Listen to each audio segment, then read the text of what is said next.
The funny thing is, gamification is such a buzzword these days. I don't even think people realize that they're being gamified. About 29% of people in the workforce are engaged. 45% are not engaged, and 26% are actively disengaged. What manager, unfortunately, hasn't run into a situation where maybe their rep is, they catch them and they're just, sitting on the curb between houses? Or what manager is frustrated when they realize that maybe one of their reps isn't where they said they were? That's actually the big problem that we're trying to solve. Why aren't these reps engaged? A lot of managers find that out the hard way. In a gamified environment, salespeople will fall into 4 different player types. Managers don't have a say in how reps are motivated. This is driven by the people themselves. The whole culture of your organization could change. Amplify can pull that out of you. That alone is a huge motivator.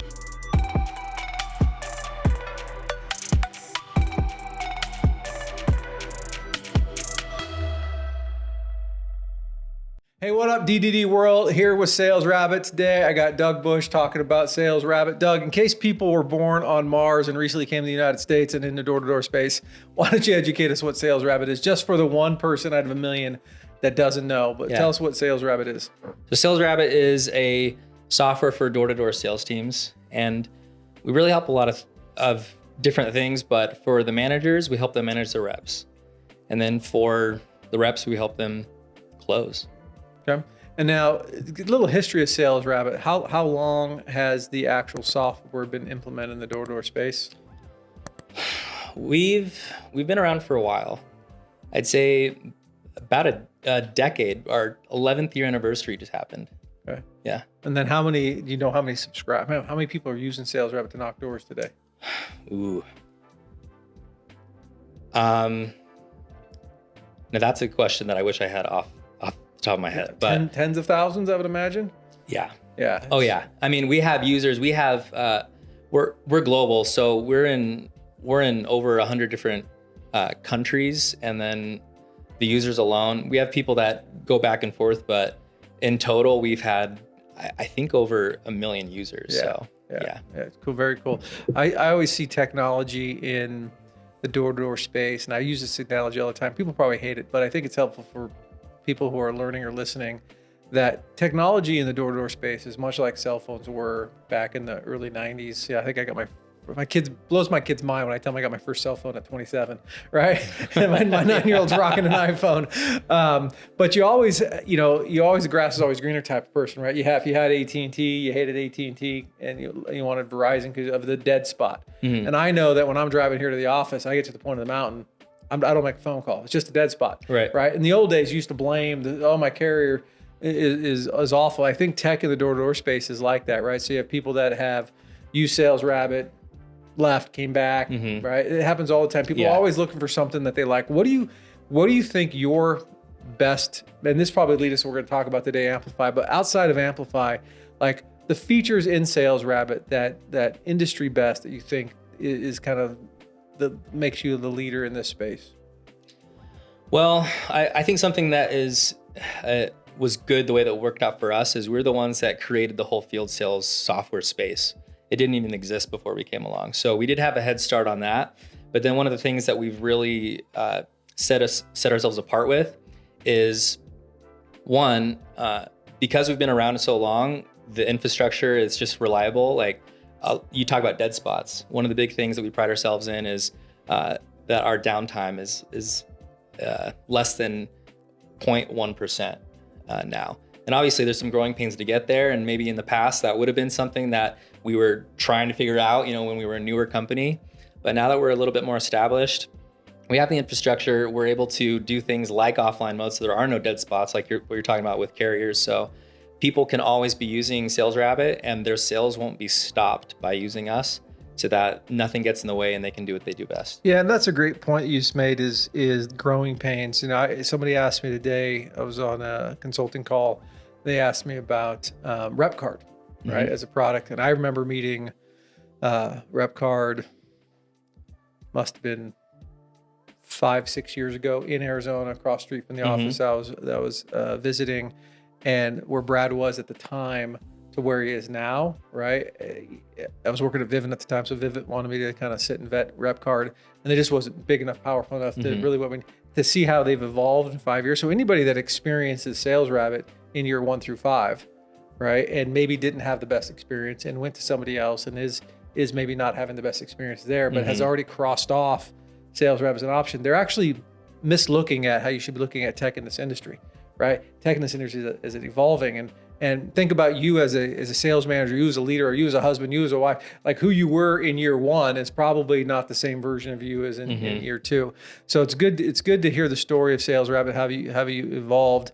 And again, back to like your secret sauce. If you had to say, we do this better than anybody, what is that? What is that one thing?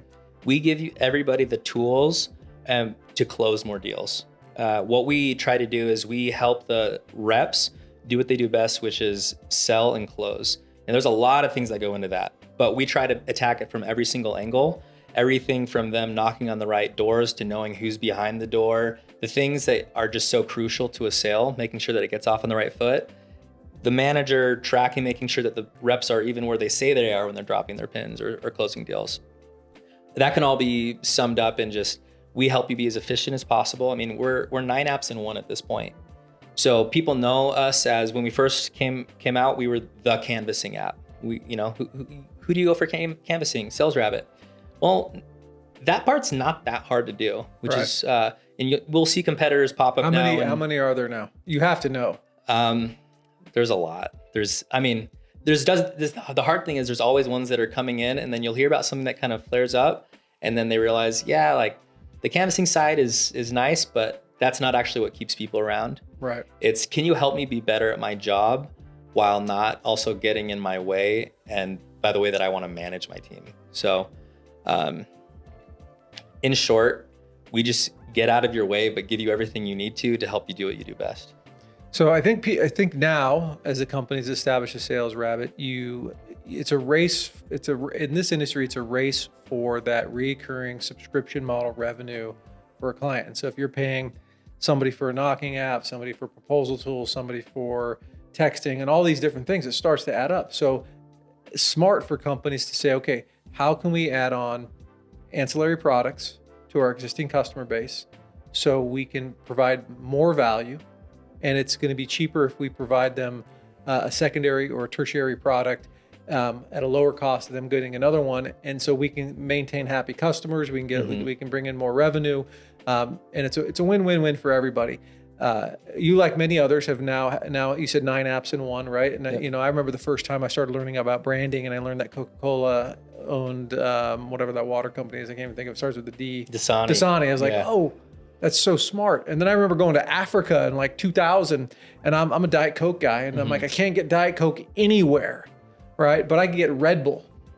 Like Kodak and Red Bull were every stop. Like, how can I get a Red Bull here, but I can't get a Diet Coke? It's distribution, right? And so once you have these million touch points of clients, they're all looking for something. And so product I want to talk about today is Amplify. And the type of leader I've always been is very data-driven, very analytical, and use that information. And personality types has been a big thing in my leadership as well. And so Amplify I was introduced to maybe 8 months ago when I first start chatting with SalesRabbit.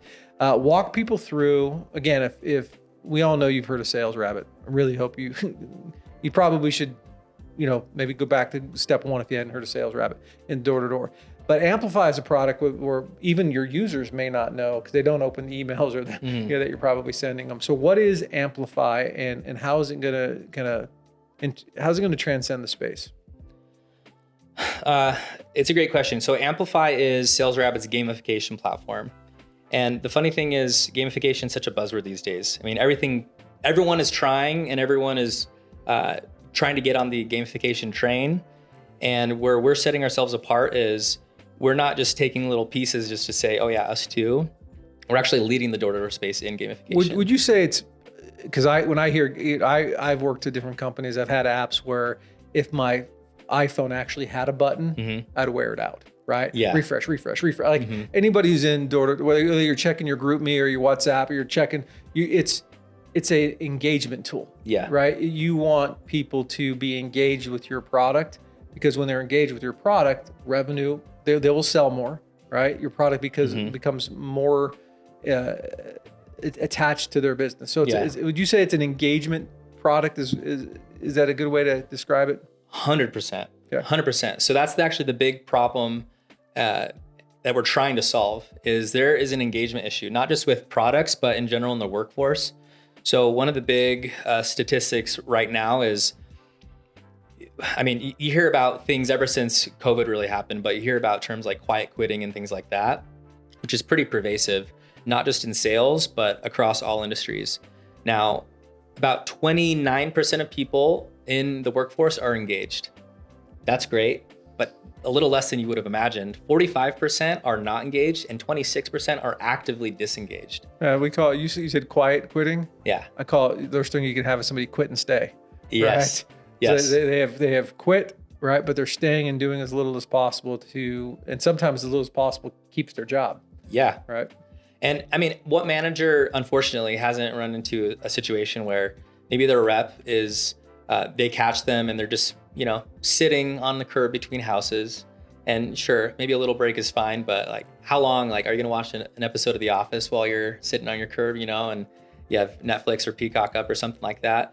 Or what manager is frustrated when they realize that maybe one of their reps isn't where they said they were? Like, oh, like, are you in your area? Yeah, they're dropping pins, but they're dropping pins from a Starbucks or a McDonald's or something like that. That's frustrating. But what it really comes down to is why aren't these reps engaged?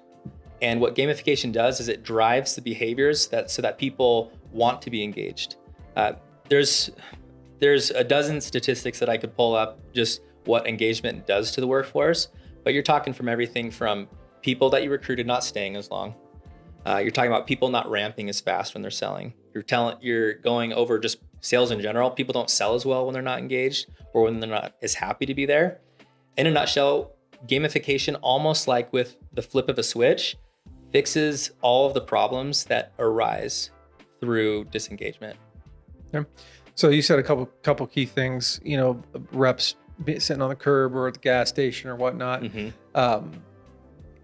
And if you don't, I as a leader don't want to know where my reps are. If I have to go look, if I have to use find my phone to know where my kid is, Mm-hmm. well, it's not where my kid is. That's the issue. It's how my kid got there. Yeah. Right. And my wife, like, I was driving home the other day and I rolled in the driveway and she was waiting on the driveway for me because I needed to pick something. I was like, how'd you know where I was? She's like, I'm on my phone. I'm like, oh, glad I'm a good dude, right? Like, Yeah, I didn't even think twice about that, right? But I don't want to track reps like that. But my wife doesn't need to track me like that, but she needed to know where I was to make my life easier at that moment, Mm-hmm. right? So as I'm rolling in, she handed me what I needed. I'm like, thanks, babe, and I was gone. And tools like SalesRabbit Amplify, any tool that can give you the power to like micromanage, that's not what you want to use it for, right? Which it's having that power allows the reps and all the data to be there, because we've all got pinged with, Billy just said another one, or Joe just sold something else, and you are actively trying to beat those people. And then you look at scoreboards and contests and competitions, and having worked for very large players in this space and ran large teams myself, I know how valuable it is to have real-time performance data, right?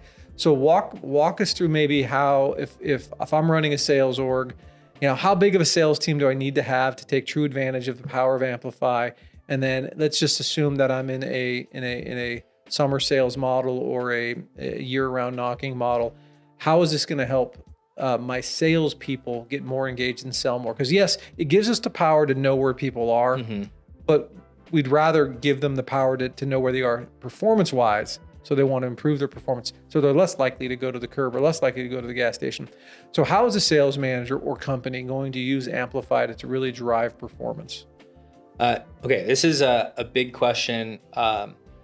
We do so many things that help get the best out of people, and that's really what you're trying to do, right? So it's all about the carrot or the stick, and I think people would agree in general, you get the best results if there's a carrot. If people want to do something, you're going to get the best out of them.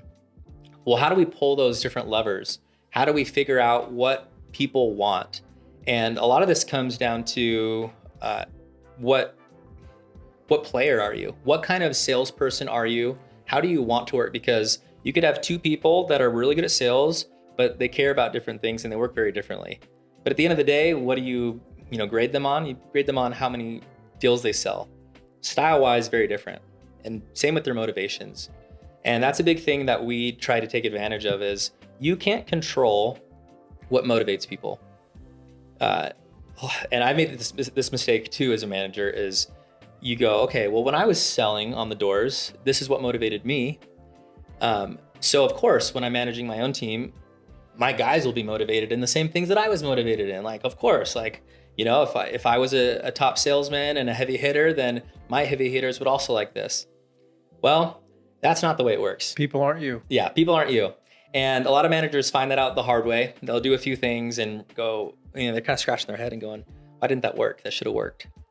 Okay, well, this is where gamer theory comes in. And for those that aren't familiar with what gamer theory is, there's somebody who, his name is Professor Bartle, but he came up with gamer theory. And all that is it dives into how... UCLA? Where was he's actually over in the UK. Okay. Yeah, so that's... Well, yeah, so that's where he's actually written a book on it. I can't remember the name of it, but he dives into gamer theory and what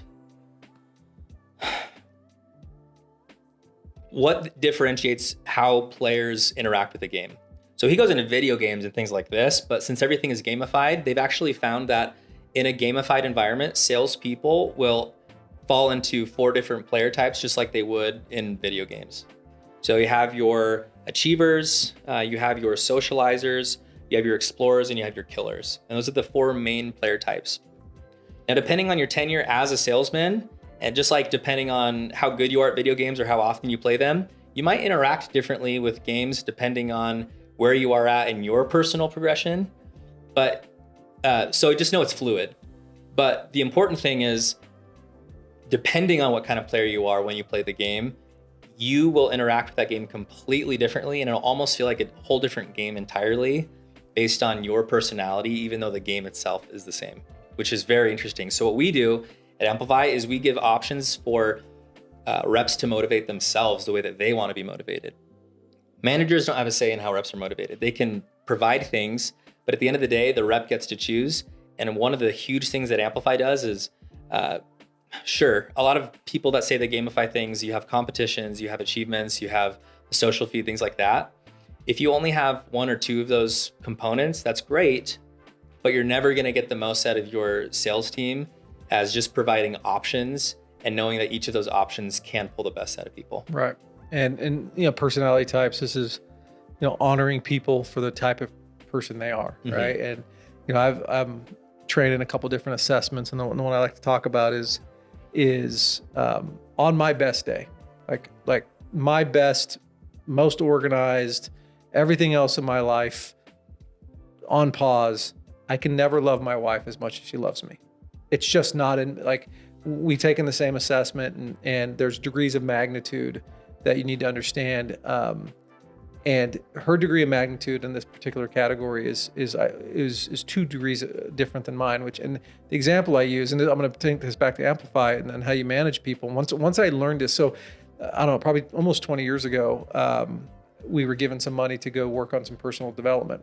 I chose to take that money and go to a coaching school, and I put up my own money to go. And so I went to this 2-year, become a certified life performance coach. I didn't do it to go run a coaching business. I did it because I wanted to understand the science behind my 15 years of experience in managing people. It's like, you know, conditioned and unconditional responses, Pavlov and his dog, right? Feed the dog, ring the bell, feed the dog, ring the bell, feed the dog, ring the bell, dog salivates. That's a conditioned response. And so in this process, I was like, all right, I'm gonna take care of, my wife was doing something. So I cleaned the house, dishes, laundry, cleaned, made dinner, had it on the table, had the dishes from dinner already clean, food was warm, right? Table was set, right? House was clean. She came home, we had dinner, chatted. When it was done, I said, I got the dishes. She gave me a kiss on the cheek, said, thanks, babe, and that was it.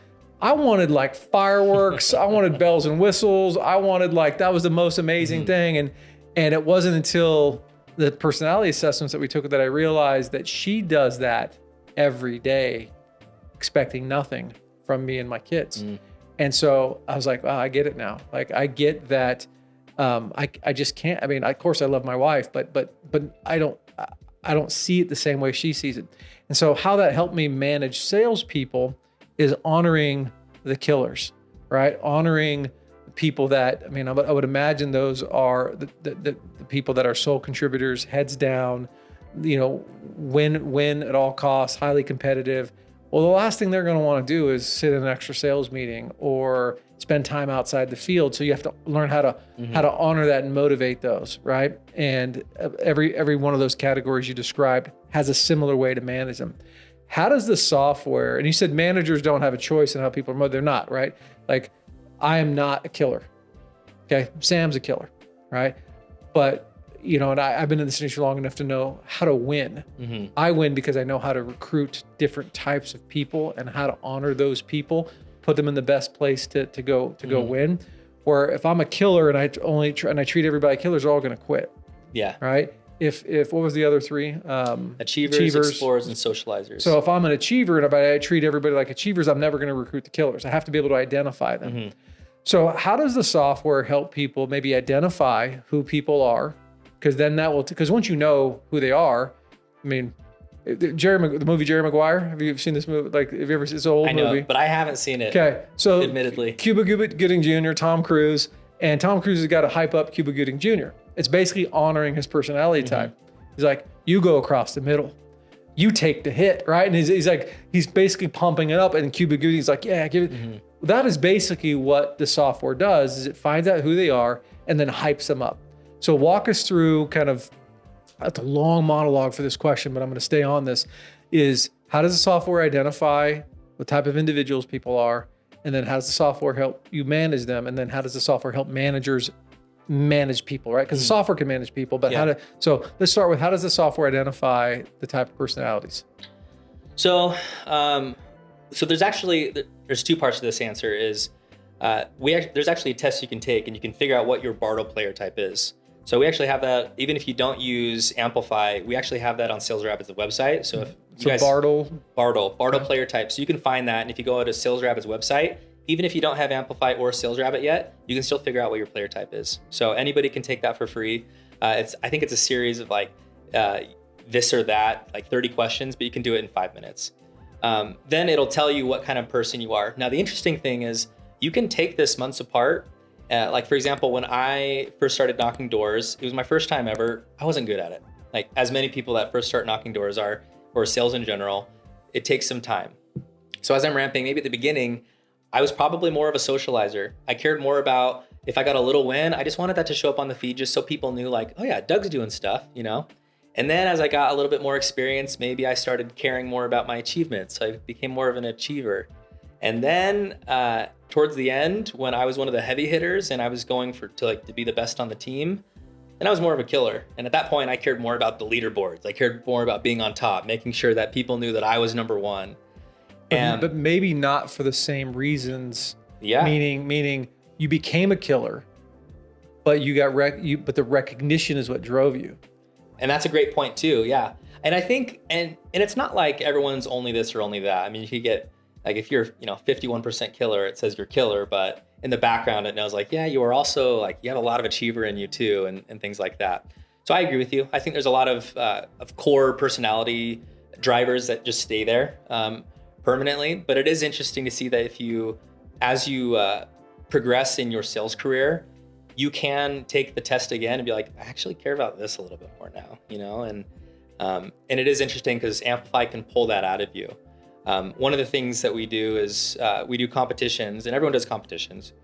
One of the things that we help with is we have a whole template library for fast and easy competitions. So you could choose from a standard competition, or you can choose something that is more luck-based to get your bottom performers involved, like a lottery. And then you just know, hey, how based on your activity, you can get tickets, and then you still have a chance of winning this competition, even if you aren't the person that's closing all the deals. That's one of the options that we have. So you get your little wins, and then you start going, oh, that tasted good. I want that again. And then you start caring more about the competitions. And then after you've won a couple, then that is the thing you care about. So we do help. And again, you can't control this. This is driven by the people themselves, but at least we can facilitate this. And on the manager side, we can tell managers, hey, that worked well, do that again. And I've actually changed my management style with competitions because we use the same thing at SalesRabbit. We use our own product. Right. And we saw huge increases, tons of records being broken, but it's actually changed the way I manage. I used to do longer competitions, but what I learned is there are certain type of competitions that get the most out of my people. So it might even tell me like shorter competitions are better, Doug. But if those people turned over and they were different people, you would need different competitions to motivate them. Yeah. So you have a different team could be motivated differently. One of the things that we do to help managers a lot, because this is such a hard thing to do without taking tons of time to do it, is figuring out what competitions actually work. Like what does it do? And we actually had Sam in our office. I remember we talked to him months ago. I think you were there with us, but he said, yeah, when managing a team, one of the most frustrating things is when you do something like put a cruise on the line, like a spiff is a cruise, only to find that not only did it not really move the needle, but now you have to pay for a cruise. Right. So how frustrating is that? With our competitions, it will show you the breakdown of how it affected your middle, top, and bottom performers, and then the overall impact that that competition had.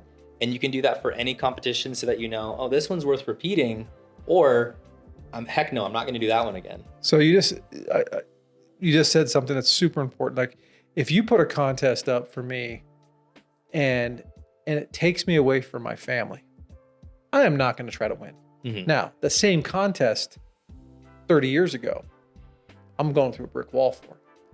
And understanding, back to honoring how people think and feel. My father used to ask me questions like, he'd be flying into LA with my mom and he's like, hey, what car are you picking me up in?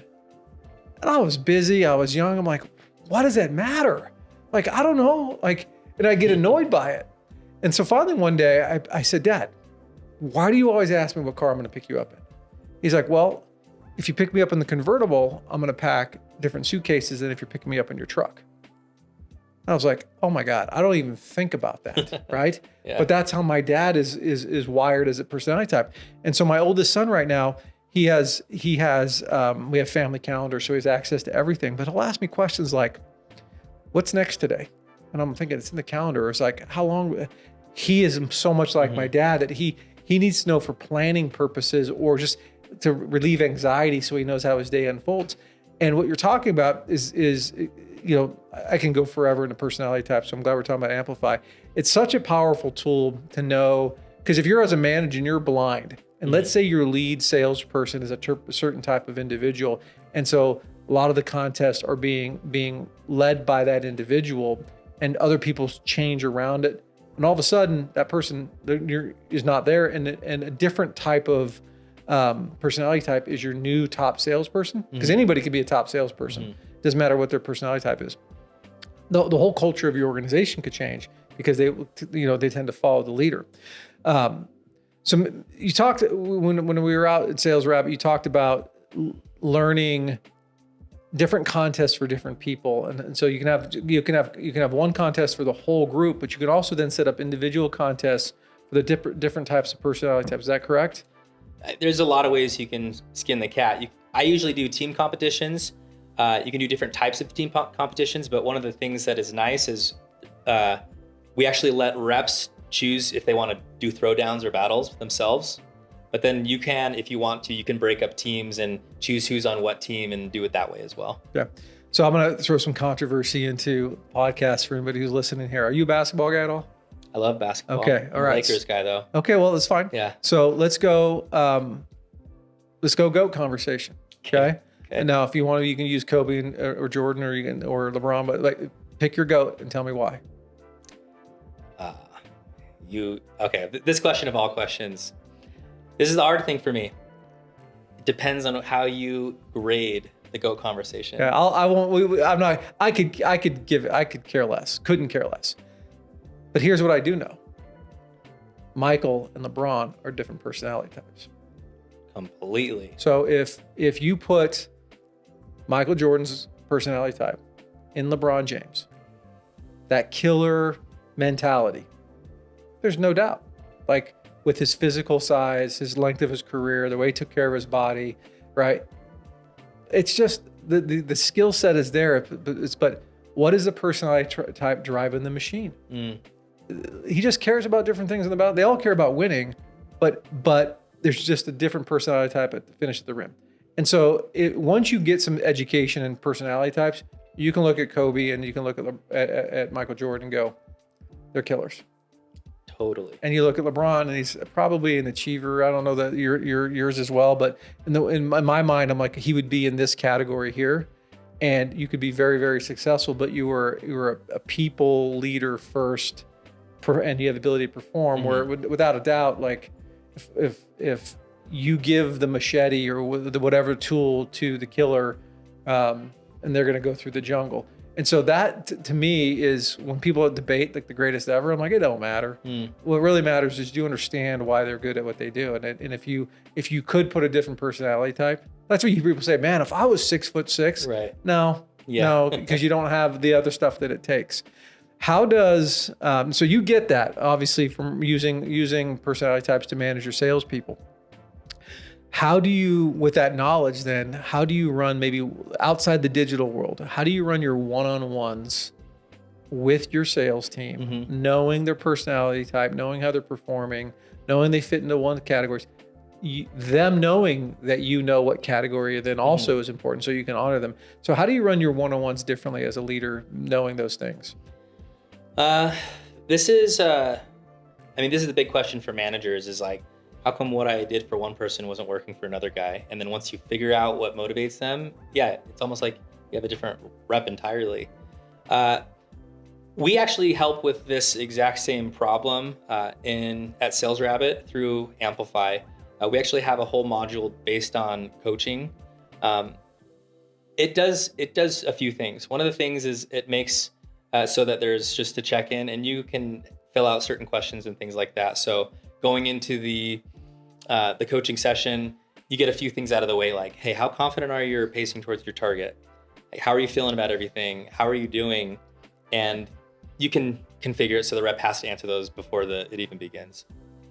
One of the things that's really nice though about this is you can insert different parts of the gamification program into those one-on-ones so the data is all in front of you. So, hey, this is a one-on-one between you and me.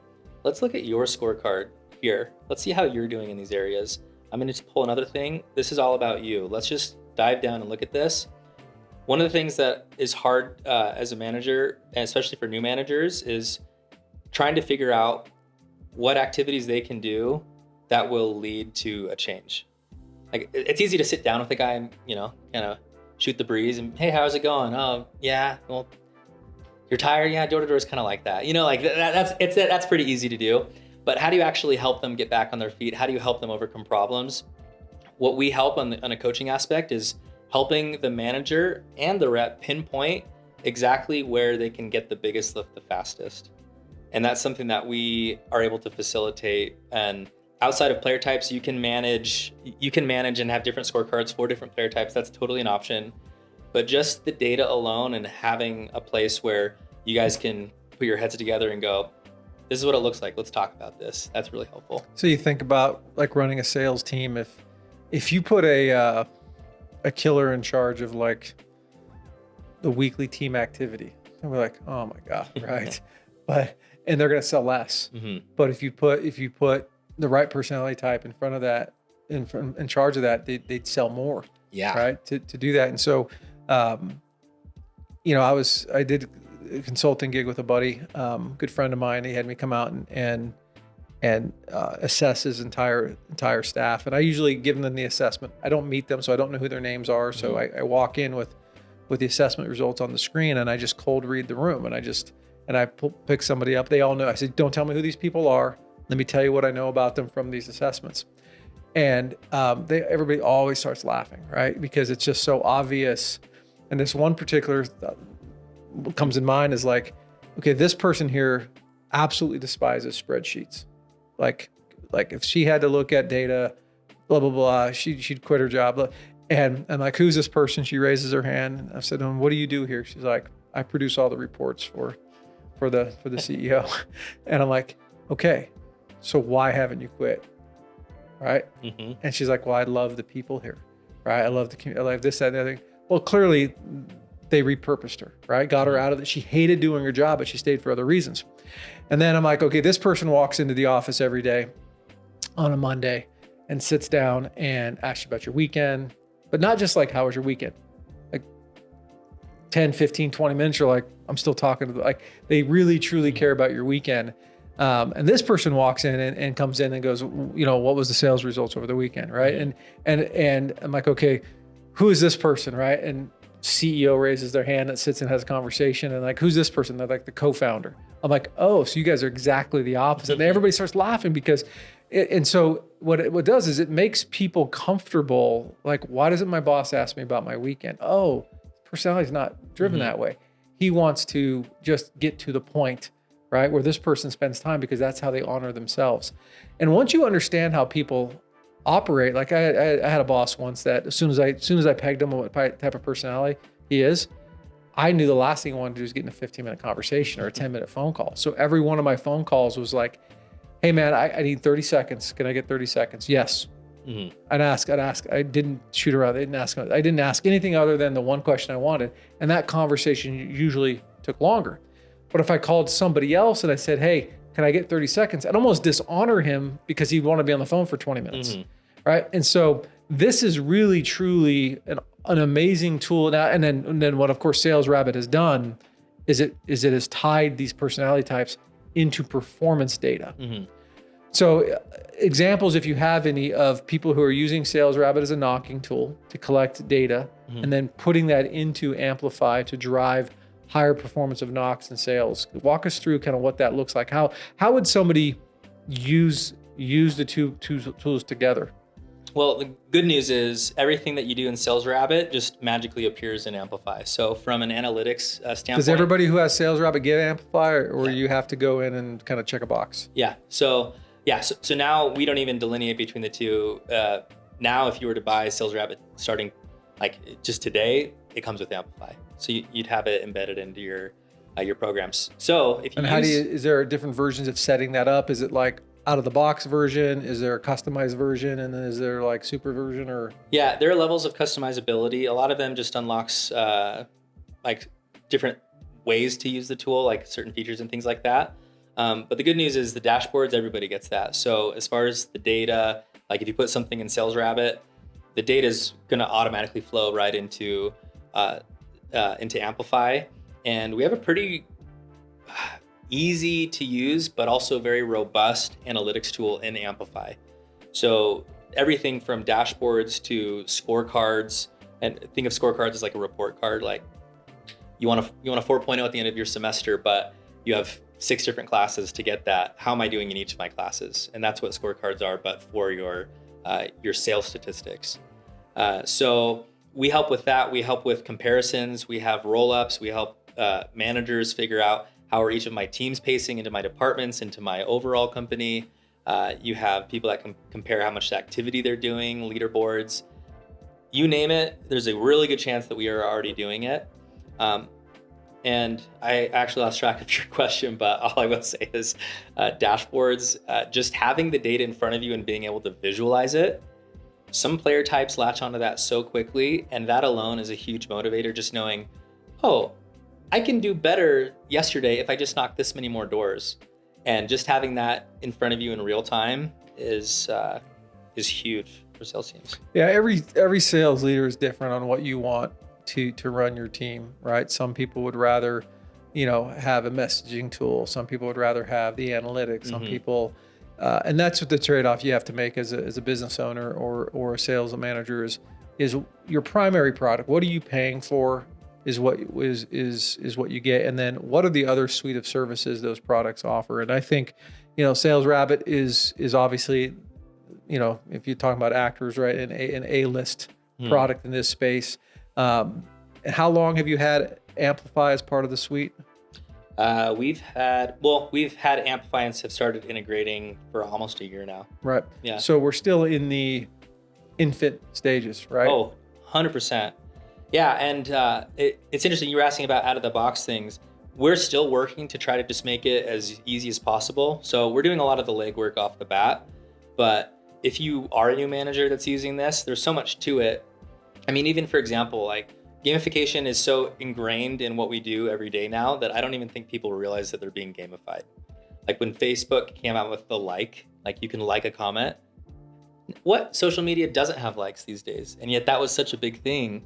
Or when Snapchat introduced the streak, like how many days in a row are you Snapchatting this person?